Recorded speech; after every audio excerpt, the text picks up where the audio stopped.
नमस्कार।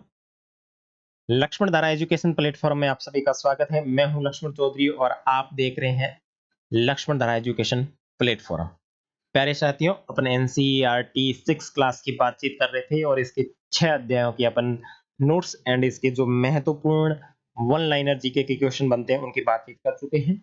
और आज अपन इस वीडियो के माध्यम से आपकी 7वें अध्याय हमारा देश जिसका नाम भारत है, तो 7वां अध्याय के रूप में एनसीईआरटी 6 क्लास के भूगोल के अंदर संचालित है, उसकी बातचीत करने वाले हैं। अगर आपने पहले के 6 वीडियो नहीं देखे हैं तो अभी लक्ष्मण धारा एजुकेशन प्लेटफॉर्म को सब्सक्राइब करके आप प्लेलिस्ट में जाइए और 6 एनसीईआरटी 6 क्लास भूगोल करके आपको प्लेलिस्ट मिलेगी, वहां से देख सकते हैं, या फिर मैंने इस वीडियो के अबाउट सेक्शन के अंदर भी उसका लिंक डाल रखा है, देख सकते हैं। और साथ में सब्सक्राइब जरूर कर देना ताकि आपको अन्य एनसीईआरटी की जानकारी मिल सके। तो चलिए आपके अध्याय 7 जिसका नाम है हमारा देश एवं भारत की शुरुआत कर लेते हैं। तो देखो, भारत एक बहुत बड़े भौगोलिक विस्तार वाला देश है। यह उत्तर के अंदर इसके हिमालय है और पश्चिम में बात करें तो इसके अरब सागर है और पूर्व में बात करें तो इसकी बंगाल की खाड़ी है तथा दक्षिण में बात करें तो इसका हिंद महासागर के साथ ये प्रायद्वीपीय क्षेत्र है। तो प्रायद्वीप क्या होता है ये मैं आपको कई बार अपनी क्लासों के अंदर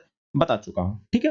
भारत का क्षेत्रफल 32.8 लाख है, अर्थात 32,87,263 वर्ग किलोमीटर। ठीक है। प्रायद्वीपीय, देखो यहाँ पे मैंने डेफिनेशन दे दी कि प्रायद्वीपीय स्थल वह भाग होता है जो 3 तरफ से जल से घिरा हुआ होता है, उसे प्रायद्वीपीय क्षेत्र कहा जाता है। ठीक है।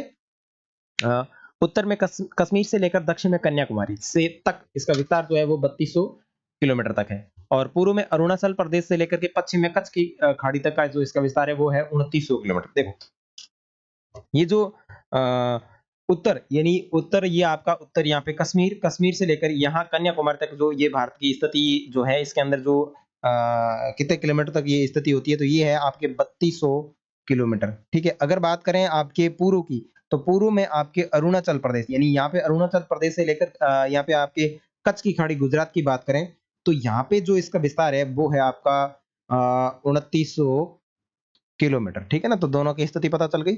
और ये चीन के बाद दूसरा विश्व का सबसे बड़ा जनसंख्या वाला देश है। तो चीन के बाद विश्व का दूसरा सबसे अधिक जनसंख्या वाला देश है। स्थिति की बात करें तो भारत जो है वो उत्तरी गोलार्ध के अंदर स्थित है।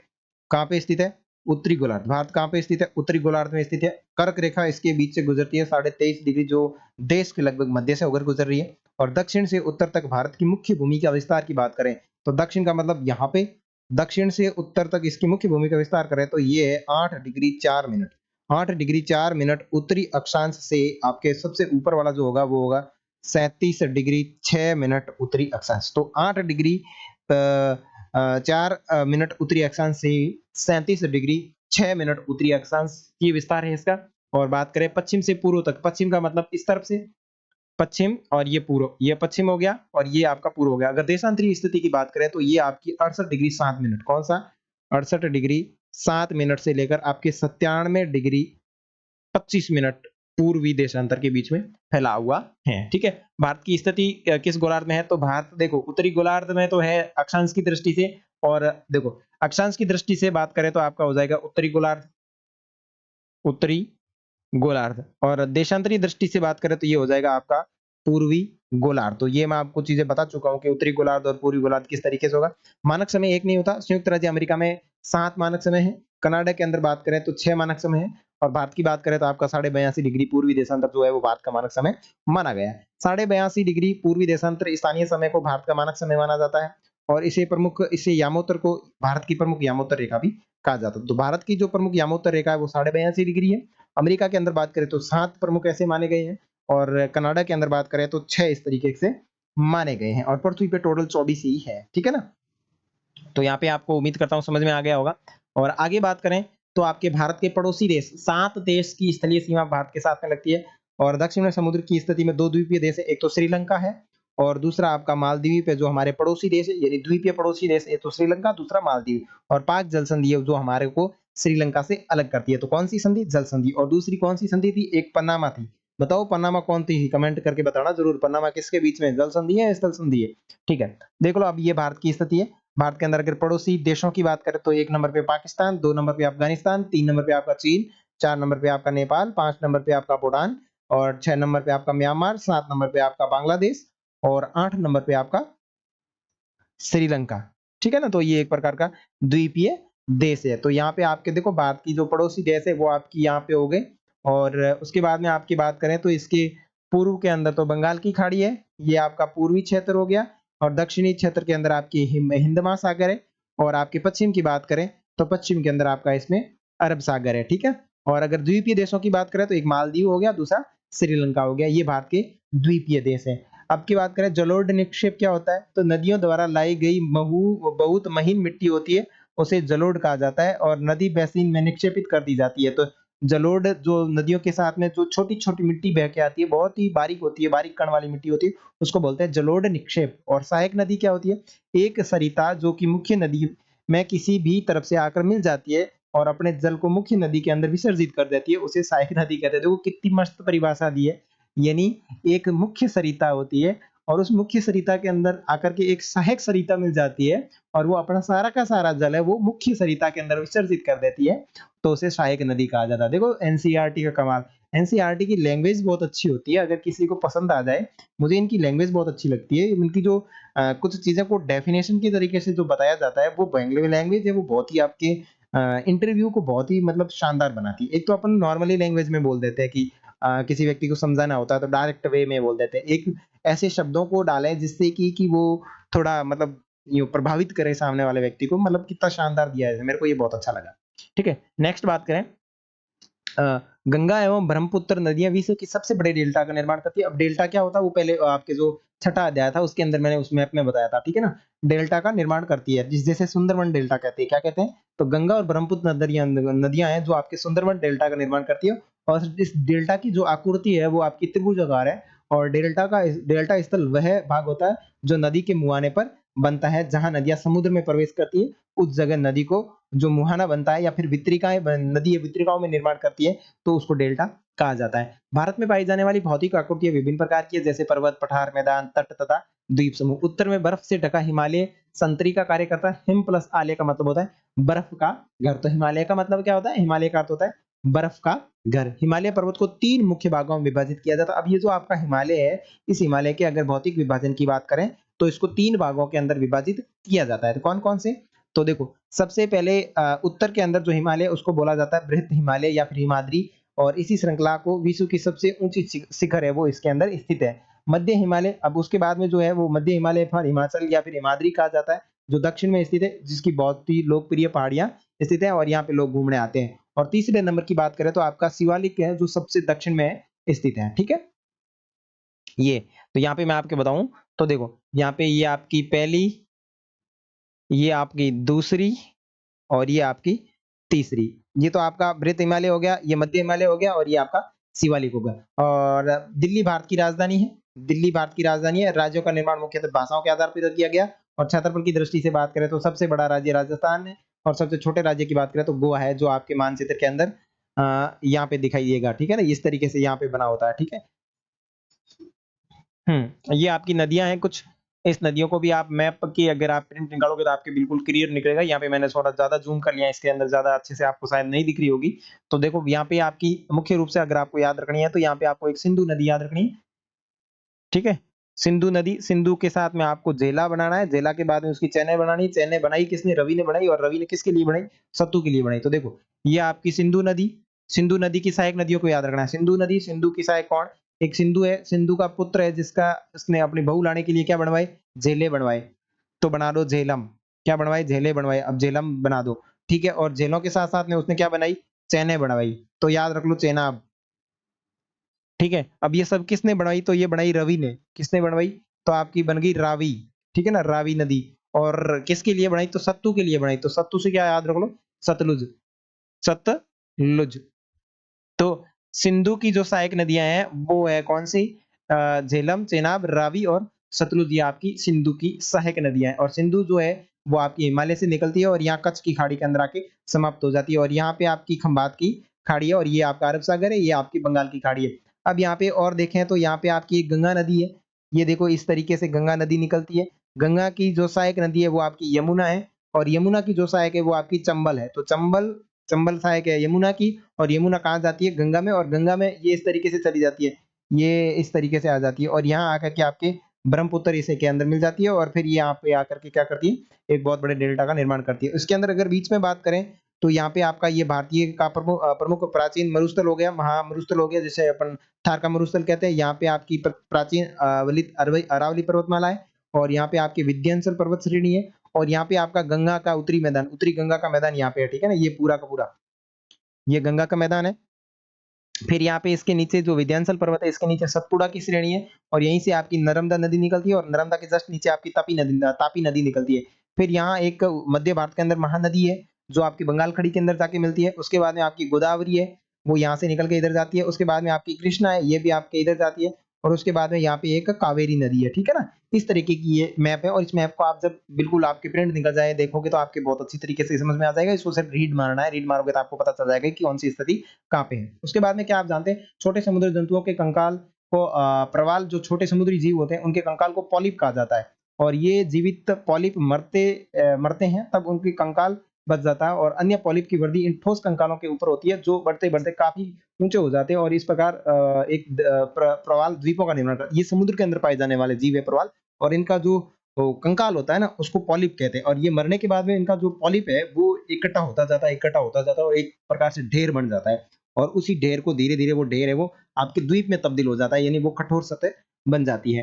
हिमालय के दक्षिण में भारत का उत्तरी मैदान है। अब ये जो हिमालय है, हिमालय की सबसे दक्षिणी कौन सी है, शिवालिक श्रेणी है भाई। हिमालय के ये आपका वर्ध हिमालय, वर्ध बाद के मध्य हिमालय, मध्य के बाद में आपका शिवालिक है और शिवालिक की जस्ट नीचे, शिवालिक के जस्ट नीचे जो है वो आपका उत्तरी मैदान है और ये मैदान समतल तथा सपाट है। मैदान में सिंधु, गंगा, ब्रह्मपुत्र इनकी सहायक नदियों के द्वारा लाए गए जलोढ़ निक्षेपों, ये देखो जलोढ़ निक्षेपों से बने हैं और नदियों के मैदान कृषि के लिए बहुत ही उपजाऊ होते हैं। यही कारण है कि इन मैदानों के अंदर सर्वाधिक जनसंख्या पाई जाती है। भारत के पश्चिमी भाग में भारत का महान मरुस्थल स्थित है। यह शुष्क, गर्म तथा रेतीला स्थल है। यहाँ वनस्पति बहुत ही कम मात्रा के अंदर होती है। तो अपन राजस्थान के अंदर रहते हैं, जैसे मैं बाड़मेर से बिलोंग करता हूँ, तो यहाँ पे बहुत अधिक इसका विस्तार है और यहाँ पे बारिश कम होती है और ये बिल्कुल शुष्क इलाका है, ठीक है। उत्तरी मैदान के दक्षिण में प्रायद्वीपीय पठार स्थित है। तो उत्तरी मैदान का जो दक्षिण है, उत्तरी मैदान के दक्षिण, ये जो उत्तर का मैदान है इसके दक्षिण के अंदर प्रायद्वीपीय पठारी भाग स्थित है और इसकी आकृति है वो त्रिभुजाकार है। इसके उत्तर में पश्चिमी अरावली श्रृंखला स्थित है। देखो इसके उत्तर में कौन सी है, पश्चिमी अरावली श्रृंखला स्थित है और जो कि विश्व के सबसे पुरानी पर्वत श्रृंखला है। देखो ये रहा आपका पूरा का पूरा प्रायद्वीपीय पठारी क्षेत्र और इसके पश्चिम में ये यहाँ पे ये जो आपकी पूरी अरावली है, क्योंकि अरावली गुजरात से निकलती है, गुजरात के बाद में अरावली यहाँ से फिर यहाँ जाके समाप्त होती है, ठीक है ना, इस तरीके से। पश्चिमी घाट के पश्चिम में तथा पूर्वी घाट के पूर्व में तटीय मैदान स्थित है। पश्चिम घाट का मैदान काफी संकरे है, पूर्वी घाट के मैदान अपेक्षाकृत बड़े हैं। तो पश्चिमी घाट और पूर्वी घाट के अंदर तटीय मैदान स्थित है। वहां पूर्व की ओर बहने वाली नदियां कई है, जैसे आपकी महानदी की बात करें, गोदावरी महानदी, गोदावरी, कृष्णा तथा कावेरी बंगाल की खाड़ी में गिरती है और ये नदियां मुहाने पर अपने डेल्टा का निर्माण करती है। बंगाल की खाड़ी एवं गंगा ब्रह्मपुत्र नदियों के मुहाने पर सुंदरबन का डेल्टा निर्मित होता है। भारत के दो द्वीपीय देश भी हैं, कौन कौन से हैं तो मैं आपको बता चुका, कौन सा, श्रीलंका और मालदीव, ठीक है। और लक्षद्वीप, अगर लक्षद्वीप समूह अरब सागर में स्थित है और ये केरल के तट से कुछ दूर ही स्थित एक प्रकार का प्रवाल द्वीप है। तो ध्यान रखना ये कैसा द्वीप है, प्रवाल द्वीप है, ठीक है ना। लक्षद्वीप समूह जो है भारत का केंद्र शासित प्रदेश है और ये प्रकार से कैसा द्वीप है, प्रवाल द्वीप है। तो आपके ऑप्शन में पूछा जा सकता है प्रवाल द्वीप कौन सा द्वीप का उदाहरण है, ठीक है। अंडमान निकोबार द्वीप समूह भारत के दक्षिण में स्थित है, जो पूर्व दिशा में बंगाल की खाड़ी में स्थित होता है। तो ये देख लो आप मैप के अंदर, ये रहा लक्षद्वीप समूह और ये आपका अंडमान निकोबार द्वीप समूह भारत के केंद्र शासित प्रदेश के रूप में जाने जाते हैं, ठीक है ना। अब आपके इसके अंदर से कौन कौन से प्रश्न है वो देख लेते हैं। हिमालय के सबसे दक्षिण भाग को क्या कहा जाता है, तो सबसे दक्षिणी भाग को शिवालिक कहा जाता है। सह्याद्री को अन्य किस नाम से जाना जाता है, सह्याद्री जो है वो आपके अन्य किस नाम से जानी जाती है, सह्याद्री, सह्याद्री, अरावली, हिमाद्री, अरावली, सह्याद्री, पश्चिमी घाट, ये आपके हिमाद्री को जाना जाता है। और पाक जल संधि किन देशों के बीच में है, तो पाक जल संधि की बात करें तो आपके ये है भारत और श्रीलंका के बीच में। और अरब सागर में स्थित भारतीय द्वीप समूह कौन कौन से हैं, तो अरब सागर के अंदर भारतीय द्वीप समूह कौन से हैं, तो अरब सागर में आपका कौन सा हो गया, ये तो अंडमान निकोबार द्वीप समूह, इधर लक्षद्वीप समूह और मालदीव। देखो ये रहा आपका अंडमान निकोबार द्वीप समूह, मालदीव, मालदीव तो यहाँ पे भी है ना अरब सागर में, एक तो आपका लक्षद्वीप है और दूसरा मालदीव है। तो ऑप्शन में आपकी क्या पूछ रहा है, अरब सागर में स्थित भारतीय द्वीप समूह कौन से हैं, लक्षद्वीप समूह और मालदीव, ठीक है ना। अंडमान तो उधर चला गया, तो ये आपके इसमें दोनों होंगे, ठीक है ना, ये और ये द्वीप समूह, ठीक है ना। अगर द्वीप समूह की बात करें तो ये हो जाएगा मेरे हिसाब से लक्षद्वीप होगा, क्योंकि ये तो मालदीव एक प्रकार का द्वीपीय देश है, ठीक है ना। ओके, ओके, भारतीय द्वीप समूह, ओके, भारतीय द्वीप समूह आपका लक्षद्वीप होगा। ये तो आपका द्वीपीय देश है, ठीक है ना, ये द्वीपीय देश है, ठीक है ना, सिर्फ इसमें यही होगा, ठीक है। भारत की सबसे पुरानी पर्वत श्रृंखला कौन सी है, तो वल्लीत पर्वत श्रृंखला है, जो अरावली मानी जाती है। और अन्य महत्वपूर्ण जीके प्रश्न इसके कौन कौन से हैं? तो स्थल का वह भाग जो तीनों ओर से जल से घिरा होता है उसे क्या कहते हैं? उसको प्रायद्वीप कहते हैं। और भारत का क्षेत्रफल कितना? 32.8 लाख अर्थात 32,87,263 वर्ग किलोमीटर, 32,87,263 वर्ग किलोमीटर। और उत्तर में कश्मीर से लेकर दक्षिण में कन्याकुमारी तक कितना है? 3200। और पूर्व में अरुणाचल प्रदेश से लेकर के कच्छ की खाड़ी तक कितना है? तो 2900 है। ये देखो 3200, 2900, 3200 ऐसे और 2900 ऐसे, ठीक है। भारत की मुख्य भूमि का विस्तार कितना है? तो 8 डिग्री 4 मिनट उत्तरी अक्षांश से 37 डिग्री 6 मिनट उत्तरी अक्षांश के मध्य है। और भारत के पश्चिम से पूर्व तथा देशांतरीय विस्तार की बात करें तो 68 डिग्री 7 मिनट पूर्वी देशांतर से 97 डिग्री 25 मिनट पूर्वी देशांतर के मध्य स्थित है। गुजरात व अरुणाचल प्रदेश में सूर्य अंतर कितना होगा? तो आपके 2 घंटे का होगा। क्यों होगा? क्योंकि ये देशांतरीय विस्तार होने के कारण। किस देशांतर रेखा के स्थानीय समय को भारत का मानक समय माना जाता है? 82.5 डिग्री पूर्वी देशांतर को। दक्षिण में समुद्र में कितने देश हैं जो भारत के पड़ोसी देश हैं? तो 2 देश हैं। कौन से? 2 देश, एक तो श्रीलंका और मालदीव, जिनको द्वीपीय देश कहा जाता है, ठीक है। कौन सी जल संधि है जो भारत और श्रीलंका को अलग करती है? पाक जल संधि, जिसका नाम है पाक जल संधि, जो भारत और श्रीलंका के मध्य है, वो और भारत और श्रीलंका को अलग करती है। क्षेत्रफल के आधार पर बात करें तो भारत का सबसे बड़ा राज्य कौन सा है? तो क्षेत्रफल के आधार पर भारत का सबसे बड़ा राज्य आपका राजस्थान है। उसके बाद में देखें क्षेत्रफल के आधार पर भारत का सबसे छोटा राज्य कौन सा है? तो आपका सबसे छोटा राज्य जो गोवा का है, सबको पता है, ठीक है ना। बेटे गाने जो सुनते हो, हाँ। मुख्य नदी में आकर मिलने वाली नदी क्या कहलाती है? मुख्य नदी में आकर मिलने वाली नदी सहायक नदी कहलाती है। और हिमालय को कितनी समांतर श्रृंखलाओं में बांटा जाता है? तो 3 समांतर श्रृंखलाओं में, बृहद हिमालय, मध्य हिमालय और शिवालिक हिमालय, जो सबसे दक्षिण के अंदर स्थित है। और हिमालय की सबसे उत्तरी श्रृंखला किस नाम से जानी जाती है? हिमाद्री या फिर बृहद हिमालय के नाम से जानी जाती है।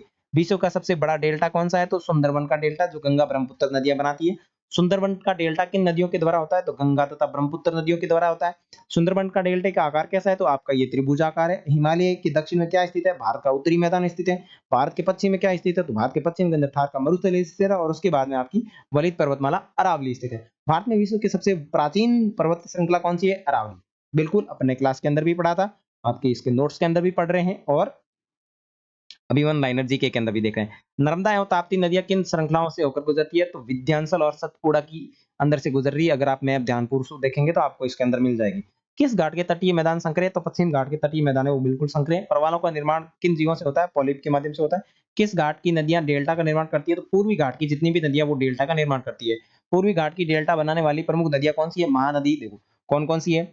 महानदी, गोदावरी, कृष्णा तथा कावेरी, ये डेल्टा का निर्माण करती है। भारत के द्वीपीय समूह कितने? 2 द्वीप समूह है। कौन-कौन से? एक तो आपका अंडमान निकोबार द्वीप समूह और दूसरा लक्षद्वीप समूह। लक्षद्वीप समूह कौन से कहाँ पे स्थित है? तो ये आपके अरब सागर में स्थित है। अंडमान निकोबार द्वीप समूह कहाँ पे स्थित है? ये आपकी बंगाल की खाड़ी के अंदर स्थित है। समुद्र तथा भूकंप जो उत्पन्न विशाल सागरीय तरंगे क्या कहलाती है? वो कहलाती है सुनामी। अगर समुद्र के अंदर कोई तरंगे खतरनाक उत्पन्न हो जाती है तो वो सुनामी होती है, और सुनामी सबकी बैंड बजा के जाती है। भारत की स्थलीय सीमा कितने देशों के साथ में लगती है? तो आपकी 7 देशों के साथ में लगती है। भारत की सर्वाधिक सीमा किस देश के साथ में लगती है? तो चीन के साथ में लगती है। और पश्चिम घाट को सह्याद्री के नाम से जाना जाता है। देखो भाई, पश्चिम घाट को सह्याद्री के नाम से जाना जाता है। यहाँ शायद मैंने कुछ गलत तो नहीं बताया?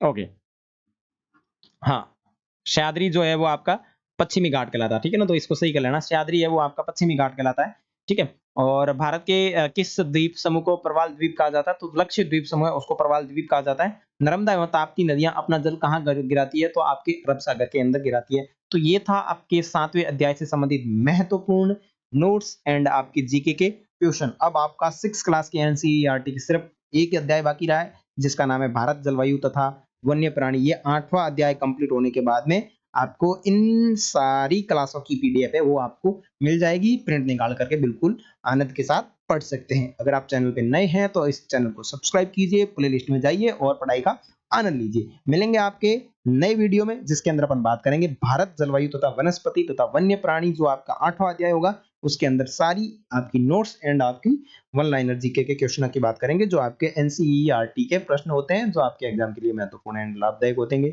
तो तब तक के लिए जय हिंद, जय भारत।